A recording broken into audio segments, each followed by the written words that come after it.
The Phantom Buddy. Menace. All right. I already have this is the title.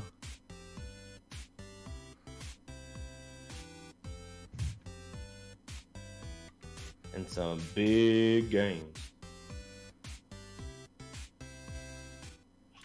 All right. We ready? We are live. Okay. Everyone, welcome to the new and improved Gamecast. I am your host, Kinda Jesus, and joining me today we have Oz. Say hi, Oz. Hi, Oz. And Joelify over here. That's me. Say hi, Joel. That's me. Hi. Hello. On today's podcast, we're going to be discussing the future and current prospects of the IndieHub podcast and IndieHub in a whole. And that includes stuff, current series, future series, and more. Ending today's podcast with some bulletin news. But before we dive into that, Lewis, tell us a little bit about yourself. Because you are the new member here. Yeah, this is my first podcast ever, I think, on this game stream. Or this Gamecast. Hi, everyone. My name is Shao Levi. I am an editor for IndieHub. I am mostly the ones responsible for the reviews and the retrospective review that was just posted a couple days ago. I think it was yesterday that it got posted. Yes, sir. So it got posted just yesterday. I am currently a college goer. I go to college. I don't know how to phrase that. I am a student. I am a college goer. College education being well, like you there. I am a college goer. Yes, that. You don't take That classes. is- You just go to college. Yeah, I You just go to college. I'm not enrolled in college. I just go to college. But yeah, that's pretty much me in a nutshell. All right, and our again newest member over here, the beautiful bastard Oz. Tell us a bit about yourself, Oz. Philip DeFranco. Hi. This is also my first podcast ever in my life. Woo. But like I am an old man, and An old yes, man I'm who also bought an editor for. $800 mic. I did buy an $800 mic. We're and going to be I talking will about that not for sure. be- Oh, yeah. we will be. But yeah, no. So I am also an editor. My primary focus right now is the top 5s and top 10s. So you'll be seeing one of those this coming week. We'll talk about that later. But I also am a professional actor and voice actor and opera singer and normal singer. I do a lot of things, guys. I do a lot of things. And I also stream a lot of JRPG shit because I am a JRPG. I just cursed. It's fine. We can just bleep that. I think we can say shit. Yeah. I'm pretty sure we can say shit. Well, Yeah, I that's censor. okay. Well, now I, we said it enough well, listen, times. I self-censor myself, so it's okay. I all normally right? do. I normally do. I don't know what I do. So what happened then, Oz? That $800 some shit microphone went got down. you. That $800 mic got you gassed up or something? Yeah, you know what? It did. It got me feeling good. So yeah, no, I also am your resident JRPG weeb person. So we're probably gonna always hear JRPG stuff from me. So I love them. Currently going through parts on my stream.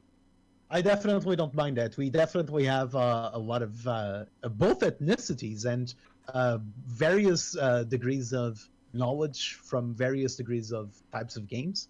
I focus on news in video games overall, Japanese, Western games, FPSs, everything. Jalevai over here is more the FPS Oh, yeah. fanatic. He really likes a solid competitive FPS. Oh yeah. We have our JRPG guy over here. Whatever he's doing right now. He is doing a the dance. wave. He is. Do you like he it? is Do you absolutely like doing my the wave. dance? And he is So I also have- out of webcam, but that's fine. Yeah. I originally wasn't really thinking about talking a bit about myself, but since this is technically the episode 1, might as well do it. My name's Bruno. Don't laugh, please. Also known as Kinda Jesus, also known as KJ. I do part-time streaming. I am 24 years old. I'm a huge video game fanatic. Kind of what I do is just looking over every single thing about video games, their engines, their company, how the game is structured. I am so in love with video games and a VR user now. Some may say that he is a video game fanatic. Some might say that he's a gamer. A video game connoisseur. Come Ooh. on. No, just a gamer. A video A game. gamer. A video game. What's up, elitist. gamers? All right, is this a roast Shallowby stream? Come on now. It's gonna be a roast me stream eventually. So Eventually, we're gonna do that. That is definitely. fair. That is fair. So let's start this stream up by saying we have a lot of changes on the Indie Hub in our minds right now. We suffered a lot of staff changes. We're going to be talking about them later. I just want to say this is the new format: 3 Indie Hub staff at the very best. And if one of them is missing, we're going to do 2-man podcast. We just want to get this thing on a weekly basis. We struggled a little bit with our scheduling. Only a little bit. Again, a little bit with some staff. We're going in depth about all they're of those dead changes now. It's coming up later. fine. Yeah, it's Well, they're the dead to funeral was us, beautiful. you know. I mean, Also, Well, they're not. actually, They're I not found them. actually They're dead. deceased. One of them was not. Sure, Mm. sure. They're not You didn't- deceased. Don't look for them. You didn't Don't look confirm the for kill? them. I mean, come on now. What the heck? I confirmed. No. We're also structuring the entire podcast again coming up later, but we're gonna start this podcast like we usually do with some bulleted news. Jalavai, take it away. Sure. So, for those of you guys who don't know or may have already seen it, this is Project A, which is Riot's new shooter. It is now officially called the Valorant. Now, one of the greatest things about Valorant is, first of all, it was announced last year during Riot Games' 10-year anniversary. And Riot Games, for those of you guys don't know, are the developers of League of Legends, which is a game that I love to hate, and honestly, I'm so sad to say this, but hate to love. So Valorant is essentially an Overwatch and CS:GO love child. That is pretty much that's pretty much an amalgamation of those two games. It's often referred to as CS:GO Overwatch. Gosh, that is as bad as that is the absolute worst of puns. But it was built with competitive in mind. It's going to feature 128 tick servers, low ping servers, which yes, obviously love it. And it also has a proprietary cheat detection method, so that for those of you guys who decide to wall hack in video games, which in all honesty, whoever does that, stop, please. Go punch yourself. Yes, do that, please. But it has proprietary cheat detection, so all those pesky hackers will be a thing in the past, hopefully. I have concerns about that. I just anytime they're like anti-cheater thing, it always backfires and hurts a lot of people. But like, Yeah. that is very true. Well, it was That is very true. like it was built I from think the it- ground up, so okay, Yeah, I mean, it is cautionally optimistic about it. Yeah, exactly. But to kind of go over it, it is going to be 5v5 with 8 confirmed characters, each with their own abilities. It also features a buy menu, and thankfully, it does not have any loot crates, but there will be a battle pass and purchasable skins, so you will know exactly what you're getting. But unfortunately, the gameplay event that Valorant was planned for was unfortunately canceled due to some unforeseen circumstances. But it is set to release summer of 2020. That is it. That is pretty much all I have for Valorant. I have a couple of doubts about this game. I'm not gonna Really? lie. Yeah, first of all, like Oz pointed out over here, the fact that it has a anti-cheat system really concerns me. And there, of course, That's fair. we gotta be careful with that. But I think we all remember Battle Line. Battle Line was a terrible anti-cheat system.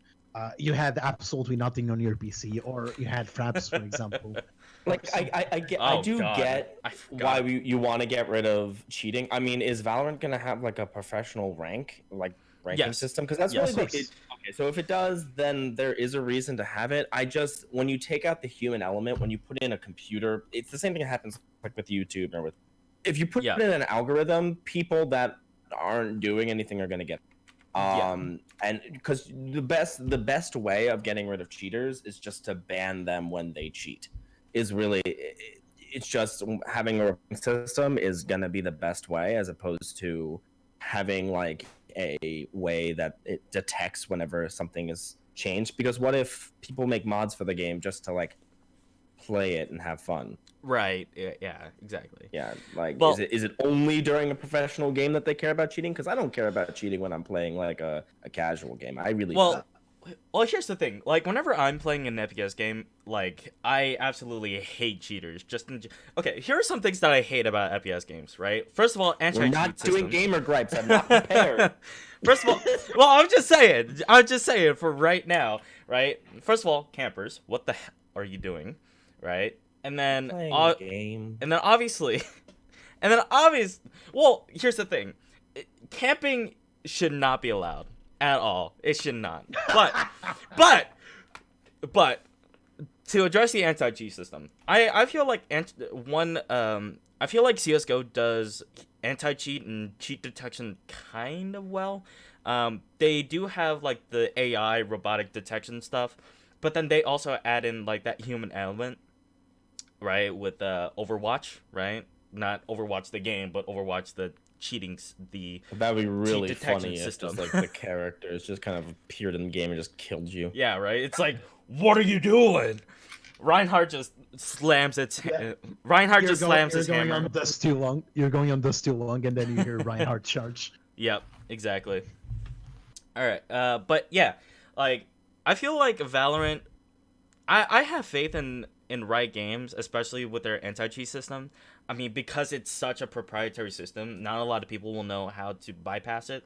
And plus, they brought in the person who did the anti-cheat system for League of Legends. They actually brought that person into Valorant as well. So, I mean, I'm hopeful. I'm hopeful. I'm hopeful. I'm putting my hands in the air. I am hopeful that Valorant can. I'm withstand hopeful, but to I'm the test. I'm getting a lot of battle feels of like, remember Yeah. that game? No one remembers the game. Like it might have some things that are good, but I feel like it will die. But maybe, But Battleborn missed the mark because it complicated something that really didn't need to be more complicated. But it may. I actually had Battleborn, but it was not a game you could play solo. There's only one character. There was one character that you can be solo with, and that's the soldier guy. You can arguably say that about Overwatch too. I had tons of friends that tried Overwatch, and the friends that tried Overwatch by themselves gave up on the game after like 10 levels or so. Right, but it's more but when you play Overwatch by yourself, you're just going into randoms. If when you play Battleborn, you're playing a game that's designed for like co-op, and they don't balance it. Like the character. It's really not. It's not balanced. Like the character I really liked was the one that was like a vampire and teleported with the swords, and he was really cool, and I was really excited to play. But there's no way that you can like beat any of the bosses because most of them like fly away, and he's completely close range. So like it's not balanced for that. Well, It's not balanced for single player content, which it was big selling features is that it was a MOBA with single player. Yeah.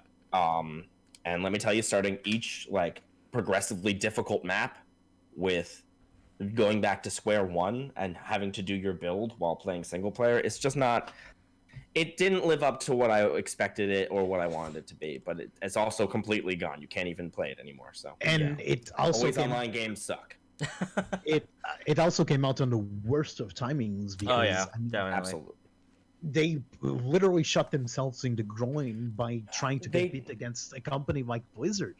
Yeah, they did, but they also didn't advertise themselves. Like they really did a bad job advertising. They really did. Yeah, but again, off topic. Yeah. This was about Valorant and not Battle. Well, got no, it's overshadowed. yeah. Another Much gripe, like Battleborn. another gripe that I do have is that because it's trying to go for a more competitive feel, a lot of players are probably going to try it and not going to like it because it's not user friendly. If you want to try a game of COD and you're familiarized, even on the slightest, with an FPS, even if you don't do that well, at least you feel like you're doing something. Right. But a game like Valorant seems, at least in my opinion, to be more structured around professionalism, and not every one of us has professionalism. I think a guy like me is going to do okay in a game like Valorant. I think a Yeah. guy like Oz over here probably will too. But for example, I'm not really good at shooters, but yeah. but at least you're gonna try to kill one or two guys. But Yeah. if I I could wanted probably my do that. sister in, Yeah. if I wanted Yeah. my sister in Valorant, it would be impossible. Or Right, my yeah. friend, a friend of mine that I have that goes by King Get, he rarely plays video games. He loves them. He's even trying to make his own video game, but he doesn't really have time. Right. So he doesn't really play a lot of shooters. But if he wants to try Valorant, his experience is not really going to be tailored towards that. Yeah. Well, here's the thing. Like, I grew up playing video games. I grew up on like free to play shooters and everything like that. So Alliance of Valiant Arms. I don't know if any of you guys know that. Yeah, AVA. It was originally published with EG, and I kind of went semi-professional. I played like one game and then lost, and then we were just out. So I put the same about Smite. So I put a very heavy emphasis on semi-professional. That's how me and StarCraft 2 was. I was just like, oh, I'm decent at the game, and then I played one professional match. I'm like, nope, I'm not. Yeah, exactly. I actually replaced someone in a tournament on Smite. I ended up playing 2 games. Shaq solo. Ooh, better than us, dude. We played only one game. And I also like Smite, but... And I also played and won a competitive Call of Duty Black Ops game. Yeah. The reward, it was kind of national. It had international teams, but it was more tailored to national. And the reward was the next Call of Duty in which platform you wanted. That's fair. I am, weirdly enough, the game that I am decently good at, and by decently I mean I have yet to be. It's a battle royale game. It's Fortnite. I've actually. Don't even get me started. I'm taking off my headphones. No. Go ahead. Go ahead. I don't want to hear any of this. Whatever. No, I have yet to play a round of Fortnite that I haven't been the winner. I've always won. Now it might be that everyone else sucked in my games, but like I'm at least decently competent at the game. Okay, I don't hate. Which is confusing because I expected to suck. So. I do not hate Fortnite. Let's get this out of the way. 100%. I hate playing it. There's a big difference about it because I respect Fortnite. Yeah. I respect the company behind Fortnite. I just don't like it. And that's fine. You can not like the game. I actually was just like, I see why people. It's fun. Well, yeah, like there is a reason why Fortnite is one of the top games right now. But like, God, there's so much cringe. There's so many cringe moments, dude. Boys, we're getting ahead of topic. Yeah, we're gonna. Yeah. We can talk about Fortnite and Epic Games all we want, but this is a podcast. If we want, we dedicate a space for it. Yeah. All right. Are you finished with your Valorant? Yeah. That's pretty much all I have to say about that. All right. Next, we're going to be talking about some Final Fantasy VII, and of course, our JRPG fanatic over here is going to take it away. Oz? Let's do it, That's me. So one of the first things that I should mention is the demo came out. I don't know. It kind of like shadow dropped. Like I was basically out having dinner when I saw that it came out, and I literally stopped eating and ran home to download it, to go back and eat so I could eat while it was downloading. This is a thing that did happen. Fair. I was just and let me tell you, it was worth it. I streamed the demo, and I happened to get the secret ending, which apparently there was one. All you have to do is you have to choose 20 minutes instead of 30 minutes. I don't know why you would choose 30 minutes, but like, yeah, no, it was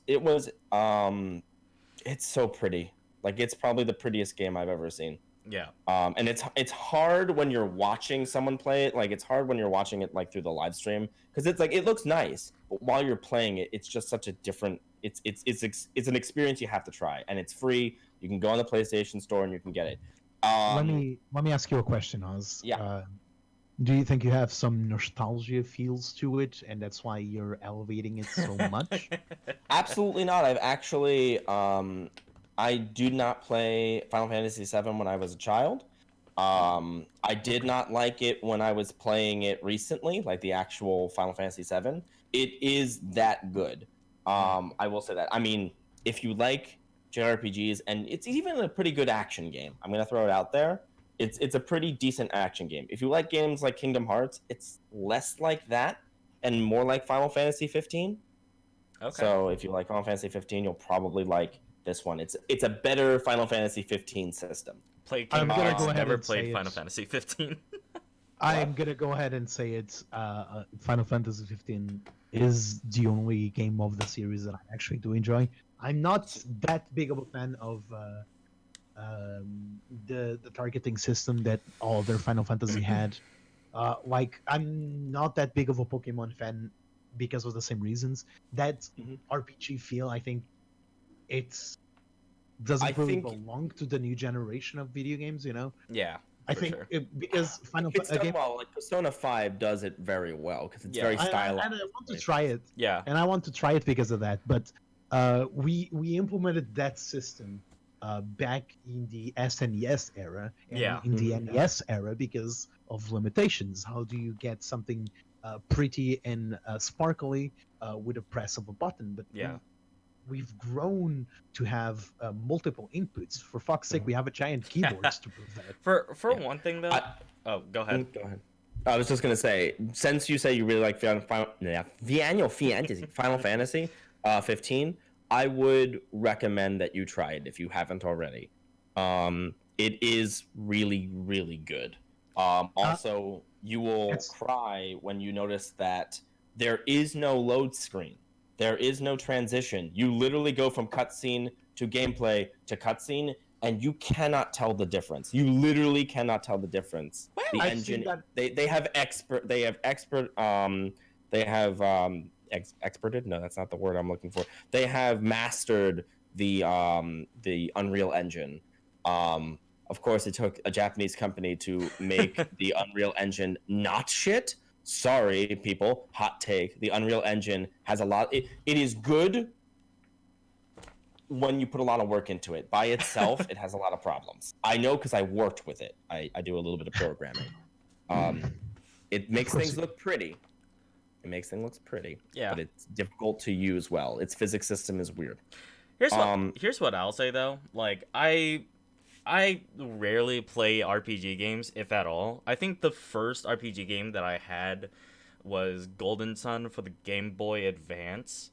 I hate Golden Sun. I hate it. The storyline is so dumb. So dumb. But like going through RPGs nowadays, like I personally don't enjoy it. Like World of Warcraft, Final Fantasy 14, all those sort of RPGs. I know it's not like the same. Yeah, or like the MMORPGs. Like those for me, I mean, they're a little bit better just mainly because of my playstyle. But like for the old retro RPG games like Earthbound, Undertale was a really good RPG. Like those are some of the games that I enjoy, right? But they involve like a very, very like diverse story with tons and tons of storytelling. Like for me, I don't focus mainly on just the gameplay itself. I focus on like the story, especially for an RPG. It's especially important for an RPG. That's but also Golden Sun is shit. Well, like I said, it's like my first RPG. So yeah, no, it definitely hasn't. But like the moment you start thinking about it, but I have more news about Final Fantasy VII. Go ahead. The remake. For people that didn't know, they did change the release date. It was supposed to come out, I think, next week or the 10th, I believe, was the release date, and they changed it to April 10th. I'm fine with that. It allows more polish for the game as long as it comes out. I don't mind delays that much as long as it's not indefinite. But because of that, they have canceled all the pre-orders. So if you pre-ordered the game, you should go and check it. especially on PlayStation, they probably have they have returned your money, but they have probably you have to pre-purchase the game. But there are pre-order bonuses. The digital one for the PlayStation is still the same. You still get that background. You still get those like essential ones that are for the digital deluxe version, which like is a digital art book. It's the soundtrack. It's there are 2 summons, Cactuars and Carbuncles. They're Carbuncle. There's a summon that you get as a pre-order, but they did the physical deluxe edition comes with a steel book, the art book. It comes with the soundtrack, like physical. I like steel books, so I might order that. But each store has their own pre-order bonuses. Amazon, if you pre-order from Amazon, you get the Sephiroth PS4 theme. If you pre-order from Walmart, it's a 3 double-sided art cards. That's kind of cool. Best Buy, a $10 reward certificate for my Best Buy members. Not great. GameStop, for some fucking reason. Sorry, guys. For some reason, has the best one, which is Shinra keycard and collectible tin box. And Target is a $10 gift card. Ooh, Target. You can't. What do you have against Target, man? That their pre-order bonus for a video game is $10. You just get $10. So is Best Buy. Yeah, but like, I also think Best Buy's rewards suck too. So. Hey, yes. That's fair. Yeah. Just to name a few: Outer Worlds, Deliver Us to the Moon, Code Vein, Borderlands 3, Gears 5. Just on the first list alone, there's literally 20 pages of it coming out last year. It's not about the engine; it's about the people that take care of the engine. I was researching my ass up when it comes to this because I wanted to get all the games right. Final Fantasy VII is a very, very pretty game, but it's not the first one to be pretty on an Unreal Engine game. Yeah. It's hard, but it's because it's a very big jump between something like forgetting the name of it, that free Unity. There you go. It's a big jump between Unity and Unreal. And when I say that they've mastered the Unreal Engine, I don't mean the prettiness. But if you make an Unreal game, it's gonna look good. That's not what I'm. But like, the mechanics of playing the game are so smooth, and that engine causes a lot of issues, especially with the physics department. You really have to go in and work on it. Yeah. And I think their work with Kingdom Hearts 3, which has its problems, yes. I really like Kingdom Hearts 3. I love Kingdom Hearts. It's my favorite game series. But like, it really helped them learn that specific system. Yes. And it really it is hard to explain because I have Code Vein and I love the game. Don't get me wrong. I like pretty much any Souls game. Code Vein is great.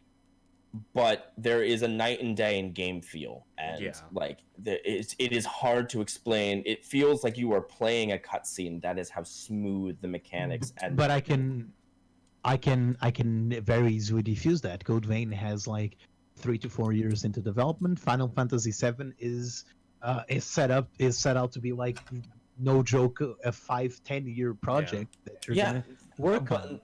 And I'm not downgrading. I'm just saying that. I'm not saying that other games are like not good. I'm just saying that this is the best Unreal game that I have played so far.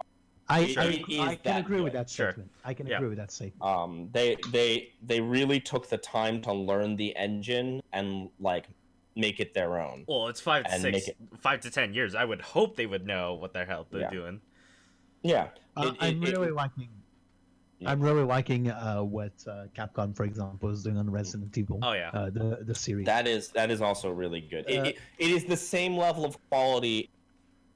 Like they remake the game, and like it looks pretty. It like works really well. It's basically a better version. People are gonna fucking kill me. Sorry, I curse. I can't help it. People are going to kill me for saying this, but it is a good version of 7. The story of Final Fantasy 7 is good. I do not like the slow gameplay. Yeah. I'm very much the same. I do like turn-based sometimes when they jazz it up and they make it interesting, but pure turn-based combat really bores me after a while because there's not much to it. However, I've been playing Divinity Original Sin 2 a Oh my lot in the gosh. past few days.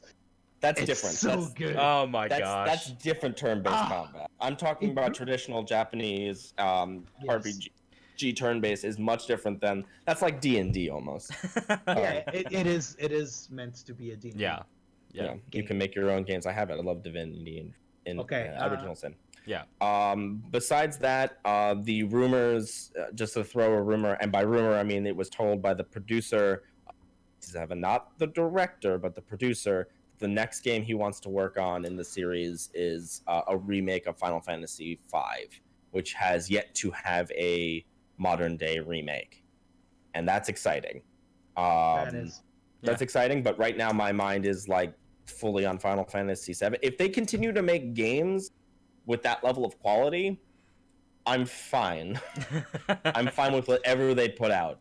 Like, yes, I agree. that's it for Final Fantasy VII. Unless you have any other questions, because I've been following this forever. All right, moving on to the next topic, and it's one that you two are really gonna like. Half-Life Alyx, gentlemen. Yep. It's finally coming out. Of course, I'm the one talking about Half-Life Alyx because I'm a very big VR fanatic. I live, breathe, and consume VR. It's my new favorite toy, and I do have plenty of toys in my house.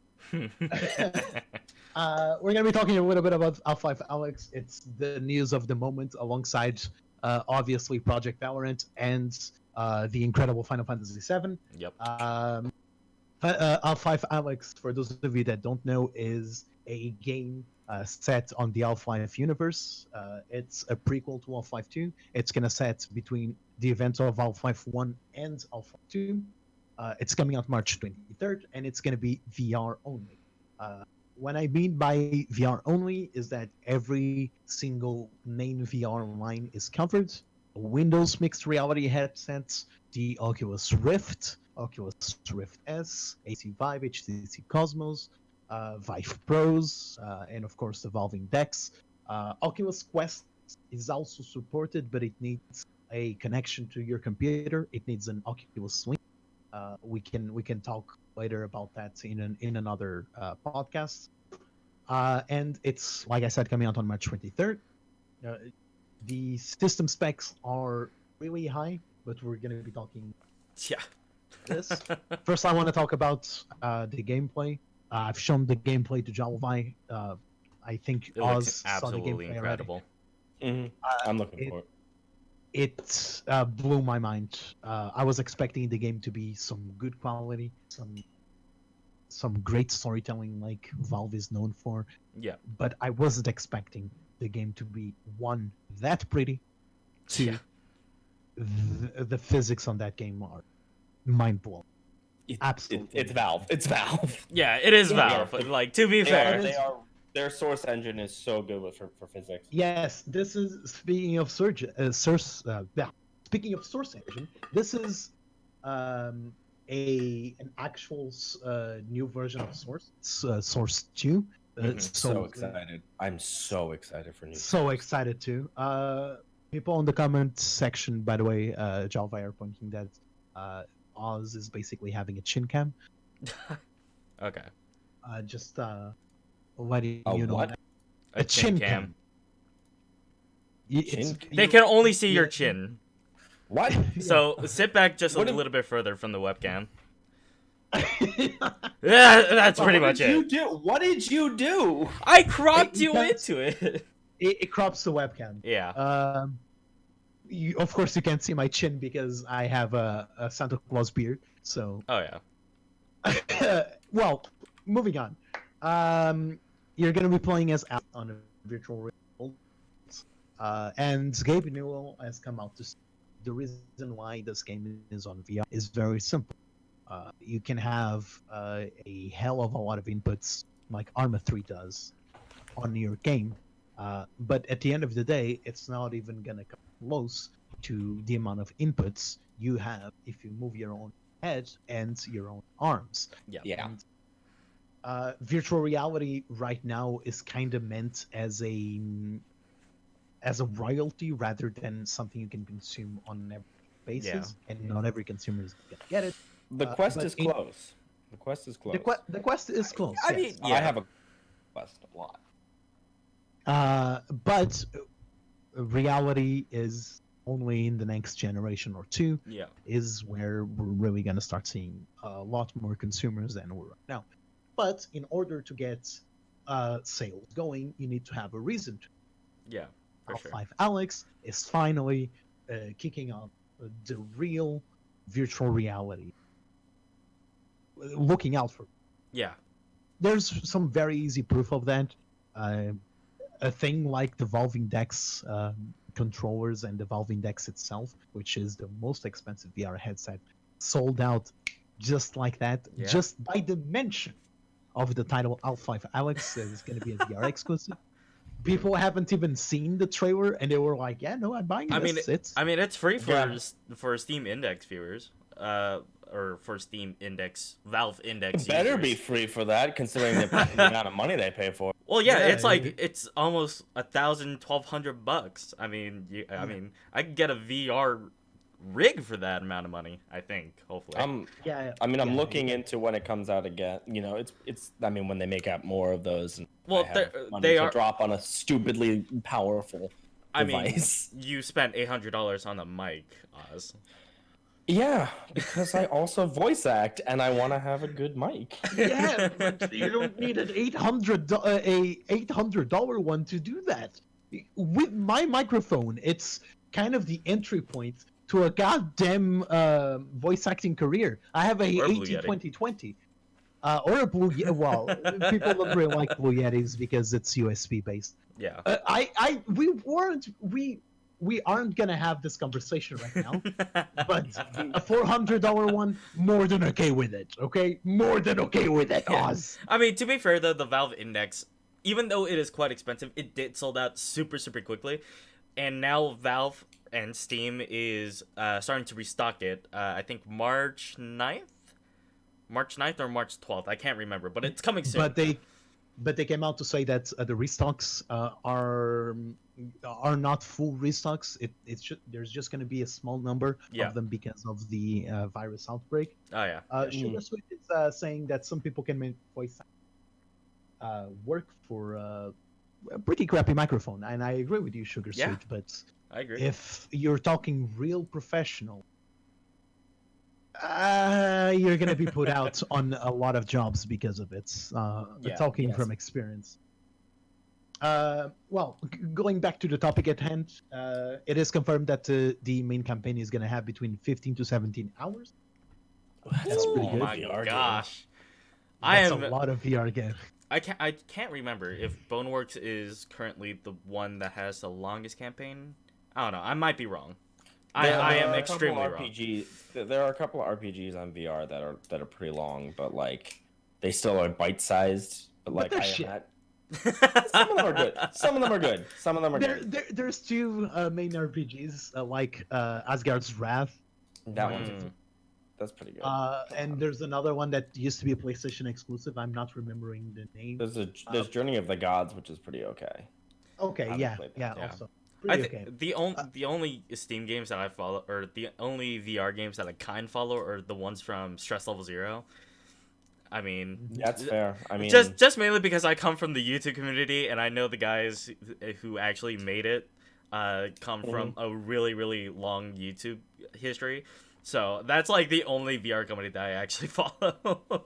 I mean, I have to say, I really liked the Star Wars one, the Vader Immortal. Vader Immortal, all 3 episodes. Episode 2 is meh, but episode 1 was like childhood come like to life, and then episode 3 is a pretty solid finale. Which actually kind of leads me to the system specs of the game. This game Fantastic. is very heavy. Oh yeah. Very, very heavy. Good lord.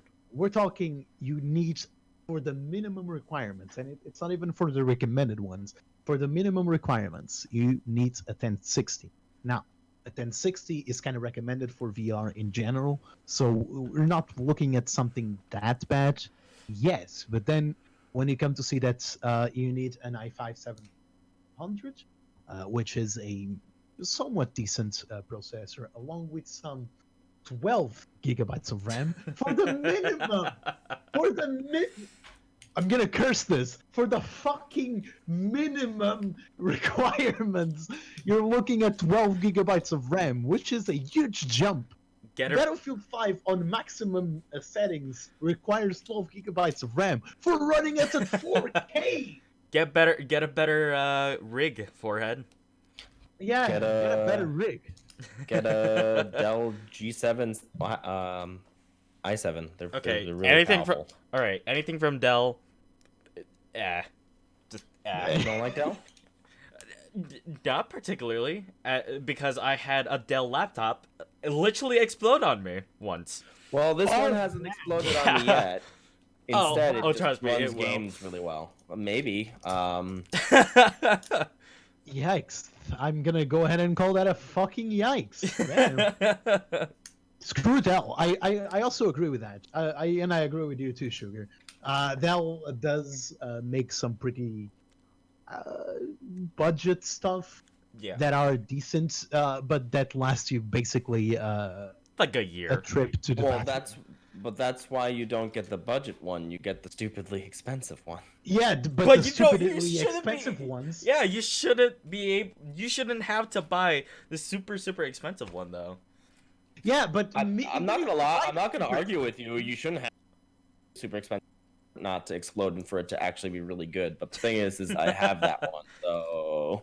Oh. Yeah, but even the super expensive ones, you can get cheaper ones that are also super expensive, much better than the Dell hardware. Yeah. The only good thing I can say about Dell is that they actually helped build the Rift S. If you notice, they actually... I know it's Lenovo, forget about it. Also, we can't actually see your Rift S. Stop flexing. I've got a quest. I mean, even though I literally helped you fund that, quit flexing. Yeah. Come on now. Yeah. All right. Weird flex, but okay. Yeah, exactly. It is also very important noting that all Half-Life games, of course, sourced by actually Valve, are completely free until March 23rd, meaning Half-Life 1, Half-Life 2, Half-Life 2 Episode 1, and Half-Life 2 Episode 2. You can play them with no strings attached, completely for free. All you need to do is download them and get them to go. Yep. It's great on Valve's part, because for those that haven't caught up to Half-Life Alyx, I mean, they have so much money. They can just give you those games because it's like, whatever. You're going to buy Half-Life. I mean, that also generates a lot of hype for Half-Life Alyx, too. I have a question for you. How likely... Because I'm going to say it. How likely do you feel that this VR experience is going to end with a teaser for Half-Life 3? I actually think it's real. I know it's a meme, but I actually think it's real. If they're I actually talked about this with a couple of friends of mine. I think it's likely. I mean, I think. Listen to me. Okay, in my opinion, okay, and this is going to be very controversial. I think Half-Life Alyx is Half-Life 3. Yeah, I agree. Allow me to explain. Glad you agreed, John. If you look at the history, a main Half-Life entry is always defined by how it impacted the gaming world. Half-Life 1 started creating mods. Half-Life 1 launched the platform known as Steam, and Half-Life 1 created a narrative storytelling in a world where FPSs were only exactly that. Doom, Quake, they were all only focused on FPSs. It changed the world. Mm-hmm. Half-Life 2 took that concept and elevated it even more with the idea of introducing real-time physics to the games. Of course, everyone knows about the story of Half-Life 2, but what people really loved about that game was the physics, how you interacted with the world, the possibilities of solving puzzles, physics was not really implemented in any game besides that. Yeah. So it changed in that way. Half-Life Alyx, in my opinion, is Half-Life 3 exactly because of that. It's changing the gaming world. See it. Yeah. It took a relatively niche concept, which is VR, and is trying to elevate it to the next level by giving you so many good moments, jump scares, physics, everything in one package. Yeah. Now, Though I can agree with let you me finish. there. Oz. Okay. We're gonna get there. Let me finish. Although this is definitely not Half-Life 3 because it's not a continuation from the story. I honestly think that early in the development of this game, they seriously thought about it. They Yeah. seriously thought about naming it Half-Life 3. But they are up against 12 years of memes, of speculation, of super, super, super hype, even by the mention of the word of the number 3. Yeah. Meaning that if I was they gonna were say to you're release, talking to a Kingdom Hearts fan. I get you. I get you. yeah, meaning that if they were to develop an Half-Life title that's a continuation of Half-Life 2 in a VR, it was gonna destroy people. It was gonna get so much negativity and so much hate because people are not expecting a sequel to Half-Life 3 in another platform. Yeah. That's my I thoughts. I agree with you in that they would never just drop Half-Life 3 as a VR game, but I do think that there might be a teaser for a game that will be Half-Life 3 in in this one. And I think they might I agree that they're going to go for Half-Life 3 being a VR game, but I think they're going to use Half-Life Alyx Yeah. as like a testing the water to see how many people are actually Exactly. going to buy Yeah. it, because like Exactly. it like and not just like because it comes free with the system, but like how many people are going to go out and buy a system just to play this game, because Yeah. then they can get a actual gauge of how much money could they really make by making a VR Or just Half-Life how 3. passionate these fans are. Like Yeah, just Yeah. because Half-Life 3, no matter when it comes out, is going to be huge. oh yeah, 100%. And for them to put it on a VR device is risky unless they know it will do well. Here's what Exactly. So like they might be developing VR that's like right now it's very expensive, but Yeah. like they might first do like a VR headset that's like much more accessible, like in the generation yeah. to it, because then it'll just be another console. Yeah. And Here's it what will I'll be say safer. Here's what I'll say though. Just by looking at Half-Life Alyx, I can already tell that the developers put so much time and effort into actually making the game great. Because just by viewing the I think 3 gameplay trailers that they brought in, like you could tell it's really really polished. Yeah, I'm really it's excited for it. I'm not. yeah. What I will say that The- it'll just feel super weird because in one of the gameplay trailers it has like the healing station where you actually hold your hand out and then the needles just stick you. I'm like, oh my god, I would not appreciate that at all. Actually, there was an interview conducted. I don't remember by which platform, but they were interviewing a Valve employee, uh, mentioning how much detail the game is. Mm-hmm. And the Valve personnel actually told us they had lots and lots of testings, and the majority of gamers, compared to a normal game, in a game like Half-Life 2, you just blaze through sections and sections and rooms and rooms and rooms, just seeing the next snippet of story or the next snippet of enemies to kill. But I would on also VR, really like to see like a VR Portal game. That's we're probably going in to the be works talking too. about speculations next. Yeah. Yeah. We But should probably when move they on to actually, let me just finish my statement, and we'll go. Yeah, yeah. But when they were actually developing VR and testing VR on a multitude of personnel, they found out that people take a lot longer on each room. They want to see every nook and cranny of the room, so that's why they created such a detailed and immersive game. Because a average Joe that's playing VR for the first time or played 100 VR games, there's a lot of similarity. They want to see how the environment reacts. They want to see how physics reacts. Everything.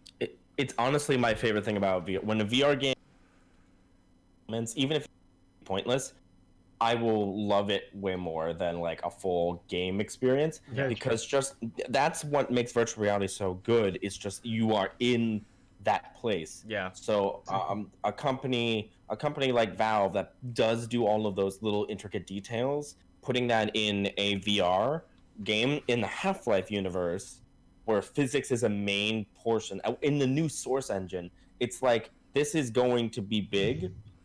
I'm just I think it's a good idea that they're making a spin-off first before Half-Life 3, even though there is a little bit of controversy about that. But this is a good way of testing. Also, it will take long to do a full Half-Life 3 video game in VR to actually make it, because VR takes a lot of time.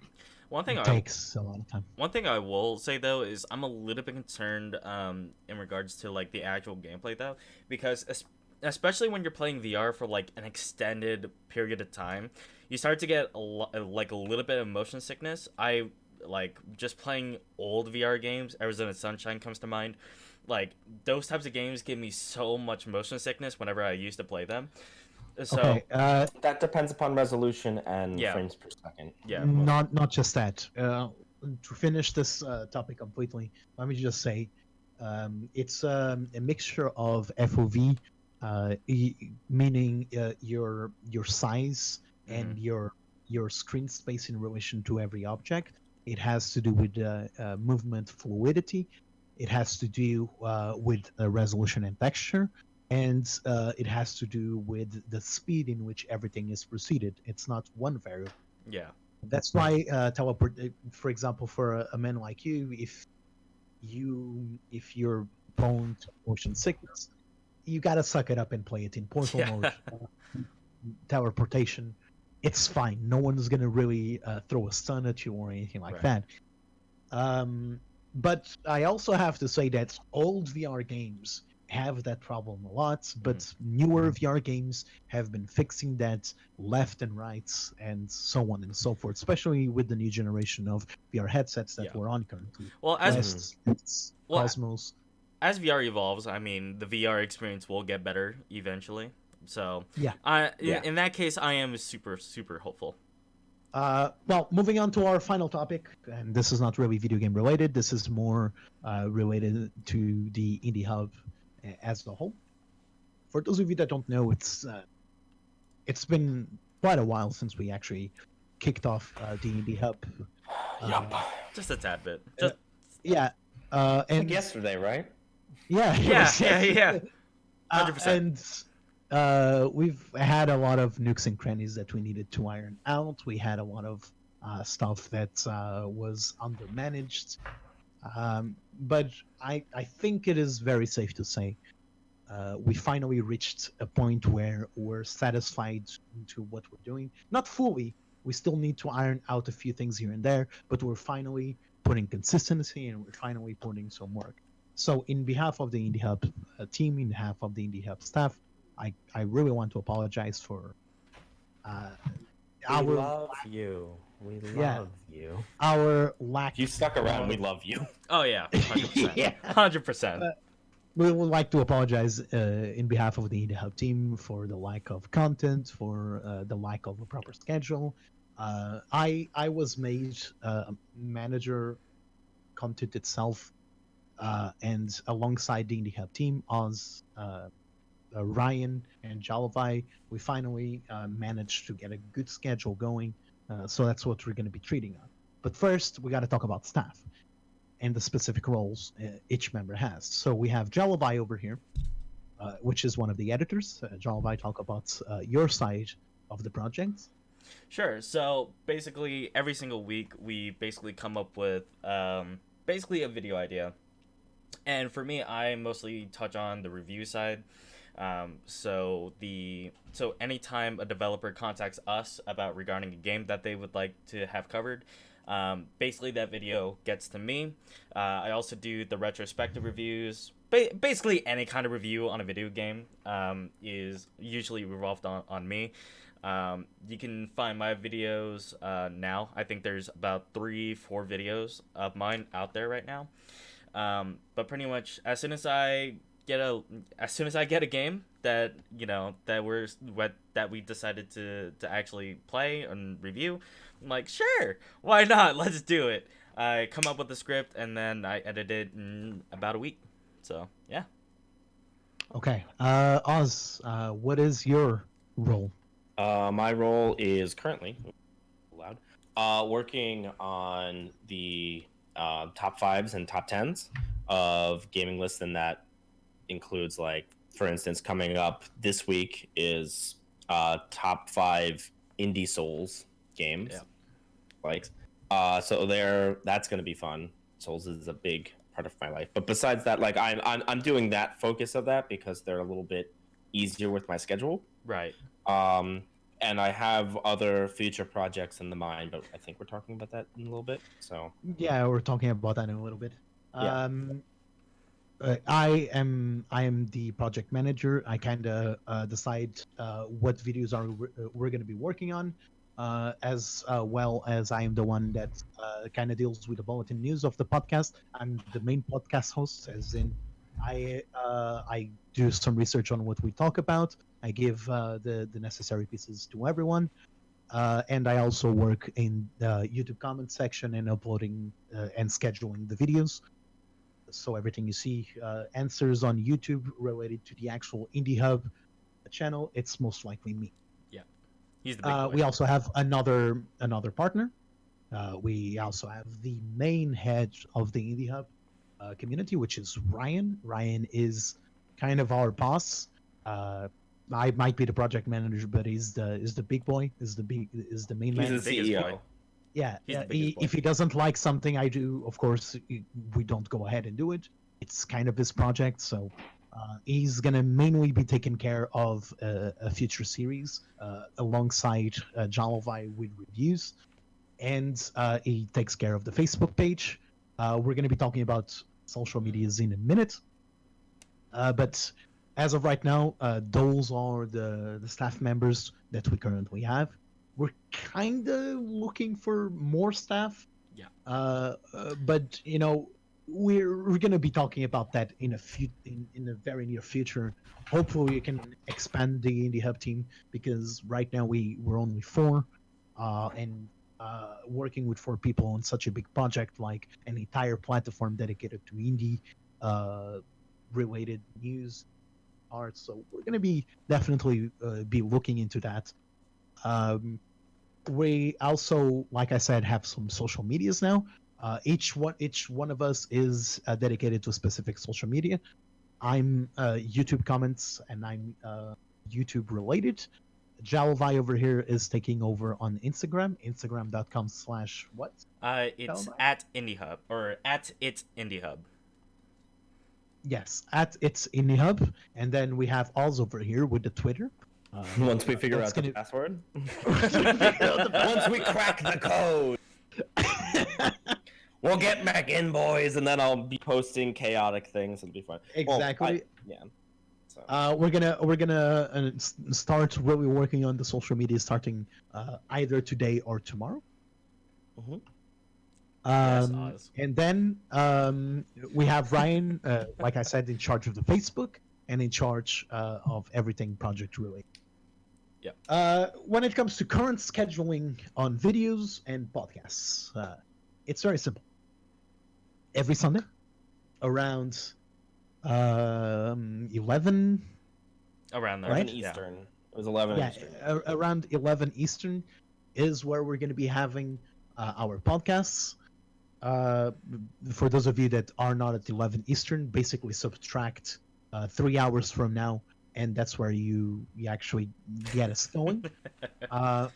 Every Friday or Saturday, we're going to be having either a top 5 list or top 10, or we're going to be having either a retrospective or a review on a specific game by Jalovai. That is the current 100% sure scheduling. Mm-hmm. Now, like we said, mentioning some future series and projects.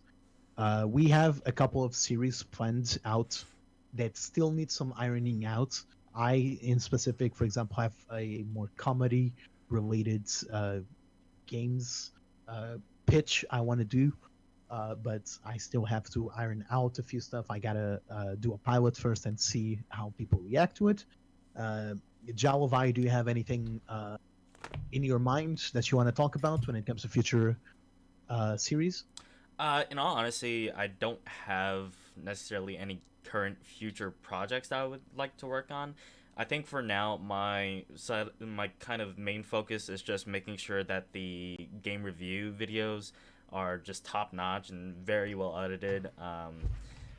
Yeah, that's pretty much my main focus right now. I don't necessarily have any current or future projects. I have stuff that's in pre-production. Very pre-production. That will be very pre-production. It is kind of live action focused, but there will still be video games involved in it.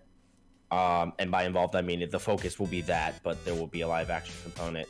And one of the things that I need to work on is one of my locations fell through, but that's fine. I'm working on that. That won't be for a long while, as I'm focusing primarily on the top 5s and top 10s to really get the rhythm of that going. And yeah, that's pretty much for me. There'll be news for that later down the line once we get the.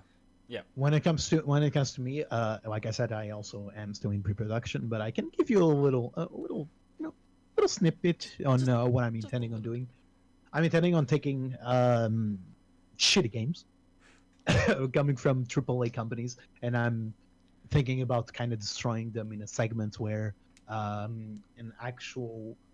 Can I be a guest on your Anthem one? Because then I bought that. I definitely have the Anthem one, but it needs to be well cooked. So we're starting with Fallout 76. I will defend Anthem, except I won't because it's garbage. But it's live action though, but I can have you as a guest in a cool way. It is live action. It is kind of a developer talking to a normal average Joe in video games. And I'm kind of planning to do kind of a dynamic where the game developer can only speak real shit. They can't feed us bullshit, and so he's trying to pitch that game to us. I think it's going to be quite the interesting series, but again, it's still a long way. I'd say a couple of months in. Once you crack the code on Twitter, I'll drop a follow. Thank you, Sugar Sweet. We'll definitely need to crack the code on that. Yeah, we're gonna crack that code, guys. We're gonna get a password to the Twitter. We're gonna get a save cracker, and he's gonna be like, "Okay, boys, I got this." Sorry, what was the password again? Ryan kind of has the password on that. We're gonna have to talk to him about that. But Ryan, help us. We're gonna have to bash Ryan in the head. We're planning on updating everything related to that. Definitely in the next podcast we have all 3 social medias locked on, and YouTube obviously too. Yeah. So to close off this magnificent stream, I think it's the best one we did. To close off the best at number 1. We have other podcasts, but I don't think they're a little bit less polished. They are dead to us now. This is a new leaf we're turning. It's a new era. Well, yeah. Just to recapitulate in the IndieHub's section, 3 of us over here are a part of the staff, plus Ryan. That's going to be on the next episode. I forgot to mention there's also a limit on the podcast of only 3 IndieHub staff, so that we don't barely crop me into it. So imagine putting a 4th person. Yeah. So having 4 people and 5 if we have a game developer, it's just going to be a mess, and we want to deliver news in a kind of reliable way. Our podcasts are going to be on Sundays on a weekly basis. Videos are going to be either Friday or Saturday, so look out for those. We already have a Ori and the Blind Forest retrospective that went up yesterday. Very great video, in my opinion. Thank you. In the very near future, we're also going to have Ori and the Forest of the Wisps. Will of the Wisps. Will of the Wisps. There you go. As a review, and we're going to be having the Souls-like this week being dropped either on Friday or Saturday. Mm-hmm. You should have heard me when I was first narrating the Will of the Wisps, because I noticed. God, because oh my God, I had such trouble just getting out Will of the Wisps because of my Asian tongue cannot pronounce wisps. God, I don't know why. Will of the Wisp. It was just so difficult for my tongue. As a closing statement, and this is me speaking for real. We had a lot of iterations of the IndieHub, but I always felt a bit iffy with the project because there didn't seem to be a clear goal and there didn't seem to be a clear structuring to it. But now that we ironed out some stuff, we have some 100% definitive staff. And we actually have a real passion for video games. I honestly think that IndieHub can go somewhere, and I really hope that you guys get to be alongside us when we reach the level that we want. Our max goal is very clear. We want to be the main source of indie-related stuff on YouTube. I know it's a big step to do. I know it's a big deal. Of course, we have all the small. We obviously have over a lot. We've been over this a lot of times. We have some clearly defined goals that we want to reach. For example, we want to reach to 1,000 subscribers by the end of the year. It's not a lot, definitely not a lot to overtake the main indie. You gotta take the first step before, you know. Exactly. Yeah. Exactly. Baby steps. Trust me when I say this. I see a lot of potential in the team that we have right now. I trust my life over to Jalvi and Oz's decision making on YouTube. No boy. Yeah. Oh boy. Oh boy. No pressure. No pressure. I feel like I feel like you just made KJ just You're putting your life on the line for somebody that said no, he's not putting his life on the line. He's putting the life of IndieHub on the line. Yeah. I am an absolute moron, so maybe don't do that. Don't worry, I'm gonna sniff all over you if you do something bad. I'm gonna. Guys, I think we just all need $800 mics. Oh my God! I mean, hey, Riot said he was willing to sponsor our microphone, so I'm like, hey, $800 microphone. I already have one. Definitely. I'll take a second one. Ryan is definitely committed to this project too, which I really like to see someone like him committing to a project. Every single one of us has heart and has the will to do this, and we will. The will. We will. Sugar sweet. The will of the wisps. Small goals for now. Hitting 1,000 subscribers, obviously. So if you can share this beautiful YouTube channel, if you can like it, that would be great. Yep. And that's all I really have to say. I hope you guys have a nice week. Jalovai, do you have any closing statements? Everyone, say your socials at Jalovai on everywhere. Twitch.tv/Jalovai. JJ. Yeah. No, seriously, twitch.tv/kindajesus if you want to see more from a guy with a Pac-Man shirt. Instagram.com, you can find me at kindajesus. Oz, plug the shit out of you. I got so many things. So I have a Twitter, which is official Oz OK. Okay. Uh-huh. But you can find me on twitch.ozdeok, okay, and I play a lot of Kingdom Hearts and other JRPGs. And you know what? You can look down. Fine, whatever, cool. And actually through there you can link to my Discord server if you felt like it. Please follow. Please follow me. Please give me the monies. Address. I'm basically a cam model at this point. You want to plug in your address as well? You know. No, because I could because I'm moving soon. Oh, I almost forgot to mention at Disney, motherfucker. Thank you, Oz. I almost forgot to fucking God damn it! You okay? Coming up either next week or the week after that, it is very likely that we're also going to have a game developer from a specific indie company working with us. We're going to be conducting an interview on them, so be on the lookout for that. I For kind of goddamn dogged on sure. the game. How did I help you with that? I mentioned like nothing.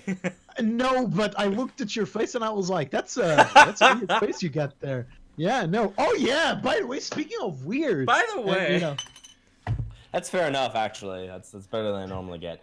Yeah. this was a nice random find in my recommended sugar sweets. I guess the stars have aligned. yeah, exactly. You know, follow us. Look, subscribe Love to our us. YouTube channel. Love us. Give us your actual beating heart, please. We crave That is not what I heard, but we're not going to talk.